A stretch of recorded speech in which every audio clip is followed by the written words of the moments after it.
আমরা একটা কৃষি জমি সুরক্ষা আইনে আমরা একটা করে দিয়ে যাচ্ছি। আপনারা জানেন যে আমাদের কিন্তু আর সময় খুব একটা বেশি দিন নাই, এই 5-6 মাসের মতো আছে। এর আগে আমরা একটা কৃষি জমি সুরক্ষা আইন করে দিয়ে যাব, যে কৃষি জমিটা যেন অন্য কোনো কাজে ব্যবহার না করতে পারে এই ব্যবস্থা। এটার জন্য এই যে ধরেন ইন্ডাস্ট্রির জন্য আলাদা জায়গা থাকবে, বাট কৃষি জমি যেন নষ্ট না হয় এই জন্য করতেছি। ইঞ্জিনিয়ার সাহেব আছে নাকি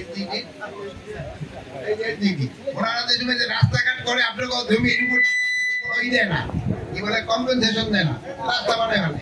কিন্তু ওনাদের ক্ষেত্রে এখন আমরা চেষ্টা করতেছি যেমন রোডতে নাই যদি কোনো জায়গায় অ্যাকোয়ার করে তো 3 গুণ দাম দিতে হয়। এখন এলজিডি ওদের যদি আপনাকে কোনো জায়গা দিয়ে রাস্তা নিতে হয় 3 গুণ দাম দিতে হবে। তা না হলে যদি ভবিষ্যতে দেখবেন যে চেয়ারম্যান মেম্বার সাহেব তার বাড়ি রাস্তা নিতে দেয় আপনার জমির উদ্যোগ নিয়ে যায়, আপনাদের কোনো পয়সা দেয়, এটা যেন না করতে পারে এই ব্যবস্থা করা।